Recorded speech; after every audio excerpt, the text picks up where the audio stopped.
भाजपा के सांसद शिवेश राम द्वारा जहानाबाद परिसदन में एक प्रेस कॉन्फ्रेंस का आयोजन किया गया। प्रेस कॉन्फ्रेंस के माध्यम से सांसद शिवेश राम ने प्रधानमंत्री नरेंद्र मोदी के 12 साल की उपलब्धियों को गिनाया और कहा कि प्रधानमंत्री नरेंद्र मोदी के कार्यकाल में देश तरक्की के रास्ते पर अग्रसर है। वहीं पेपर लीक एवं महंगाई के मुद्दे पर भी सांसद शिवेश राम ने अपनी बातें रखी। बहुत कुछ कहा। इस अवसर पर भाजपा के जिला अध्यक्ष धीरज कुमार, भाजपा नेता डॉक्टर अमरेंद्र कुमार, भाजपा नेता अमरिंदर कुमार सहित अन्य लोग मौजूद थे। एसके मिर्जा, ईशा न्यूज के लिए। देश 1947 में आज़ाद हुआ। आज़ादी के बाद सबसे लंबे समय तक कोई देश का प्रधानमंत्री पूर्व में रहा है तो वो रहे नेहरू जी। और नेहरू जी हम सभी जानते हैं कि पहली बार जब प्रधानमंत्री बने थे तो कांग्रेसों द्वारा नॉमिनेटेड थे, वो चुनकर नहीं आए थे। लेकिन हमारे देश के प्रधानमंत्री नरेंद्र मोदी जी जो हमारे एनडीए के प्रधानमंत्री हैं, 2014 से लगातार इस देश की जनता ने उनको तीसरी बार चुनकर उनको देश का नेतृत्व दिया है। और हमारे प्रधानमंत्री नरेंद्र भाई मोदी जी एक सेवक के रूप में इस देश की सेवा कर रहे हैं। उनके नेतृत्व में भारत का बहुत हर क्षेत्र में बहुत विकास हुआ है। ज़मीन से लेकर आसमान तक, अंतरिक्ष में भी बहुत सारे विकास हुए हैं। और विशेष रूप से जो भारतीय जनता पार्टी की जो विचारधारा है, हमारे जो पंडित दीनदयाल उपाध्याय जी की जो विचारधारा थी कि अंत्योदय की बात करते थे, समाज पर बैठे हुए अंतिम व्यक्ति को मुख्य धारा में जोड़ने की बात करते थे। और हम सभी जानते हैं कि अंतिम पायदान पर कौन बैठा हुआ है, अंतिम पायदान पर पिछड़े दलित समाज के लोग बैठे हैं। उस अवधारणा को माननीय नरेंद्र मोदी जी बहुत मजबूती से उस काम को आगे बढ़ाया है। पिछले 12 सालों में आप देखिएगा कि समाज के जो पिछड़े दलित समाज के लोग हैं आज मुख्य धारा में आ रहे हैं। और देश भी, जो देश हमारा काफ़ी पिछड़ा हुआ था, आज जो दुनिया के जो सर्वश्रेष्ठ 5 देश हैं उस कतार में खड़ा है। और नरेंद्र भाई मोदी जी का सपना है और हमारी पार्टी का भी सपना है कि 2047 तक भारत विश्वगुरु बने और विकसित भारत बने। ये सपना और अवधारणा के साथ भारतीय जनता पार्टी पूरी काम करी है और हमारे देश के प्रधानमंत्री नरेंद्र मोदी जी उसी पथ पर अग्रसर हैं। और मुझे पूरा विश्वास है कि आने वाले समय में हम विश्वगुरु बनेंगे। शिवेश राम जी दलित समाज से भी आते हैं और 12 साल में क्या 3 काम बड़े आप बता सकते हैं जो नरेंद्र मोदी सरकार ने किया है दलितों के लिए खासकर? देखिए, ये स्वाभिमान की बात है।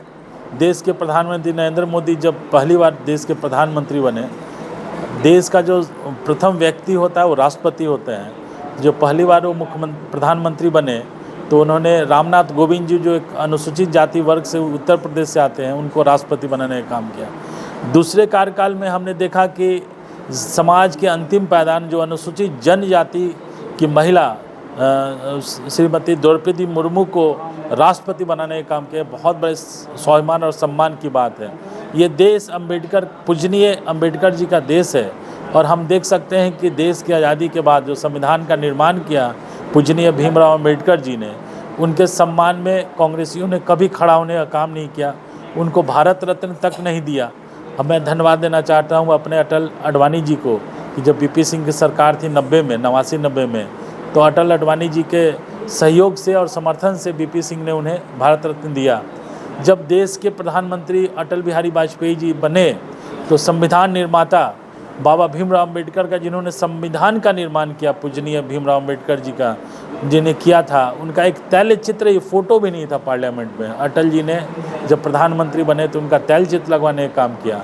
और जब एक जन नायक और जन सेवक नरेंद्र मोदी जी जब देश के प्रधानमंत्री बने तो उन्होंने, देखिए, पैसे के मामले बहुत सारे काम हो रहे हैं अनुसूचित जाति वर्ग में, लेकिन स्वाभिमान वाली बात मैं बता रहा हूँ कि माननीय नरेंद्र मोदी जी ने जो पूजनीय बाबा भीमराव अम्बेडकर जी के 5 प्रमुख स्थल थे, महू जहाँ उनका जन्म स्थल हुआ, जहाँ शिक्षा लिया लंदन में, जहाँ उन्होंने दीक्षा लिया नागपुर में, जहाँ अंतिम सांस लिया अलीपुर जो दिल्ली में, और जहाँ अंतिम संस्कार इंदू मिल मुंबई में हुआ, इन 5 स्थानों को नरेंद्र मोदी जी ने वहाँ पंच तीर्थ बनाने का काम किया। और आज वो बहुत विकसित जगह हो चुके हैं जो प्रमुख 5 जगह है। ये बहुत बड़े सम्मान की बात है। पूजनीय बाबा भीमराव अम्बेडकर के नाम पर अम्बेडकर फाउंडेशन, जिस देश का सबसे महंगा ज़मीन है, जनपद पे कहिएगा, पार्लियामेंट के बिल्कुल बगल में, अंबेडकर फाउंडेशन बनाने का काम किया, जहां हमारे बच्चे जाते हैं और रिसर्च करते हैं। तो ये बहुत बड़े सम्मान की बात है। और भी बहुत सारे काम हैं। आपने देखा होगा कि मैं रविदास समाज से आता हूँ। ये भी मेरे लिए बहुत सौभाग्य की बात है कि भारतीय जनता पार्टी का पहला व्यक्ति हूँ जो एक रविदास समाज को होकर राज्यसभा उस सदन में गया हूँ। ये नरेंद्र मोदी या अमित शाह की देन है, पार्टी का देन है। ये भी बहुत स्वाभिमान और सम्मान की बात है समाज के लिए कि मैं नहीं बना हूँ, इस पूरे बिहार के रविदास के बच्चे को, लोगों को माननीय प्रधानमंत्री जी ने राज्यसभा भेजने का काम किया है।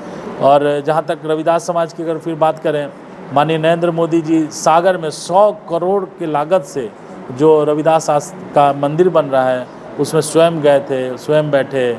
तो बहुत सारे ऐसे काम हैं जो अपने समाज के जो अनुसूचित जाति वर्ग के काम हैं वो नरेंद्र मोदी जी सीधे उसको खुद मॉनिटरिंग करते हैं और सीधा उनको लाभ पहुंचाने का काम कर रहे हैं। सर, आप 5 साल की उपलब्धि गिना रहे हैं, पेपर लीक मामला, महंगाई पर एक माहौल बना हुआ है। देखिए, पेपर लीक मामले में सरकार बहुत कठोर निर्णय ले चुकी है।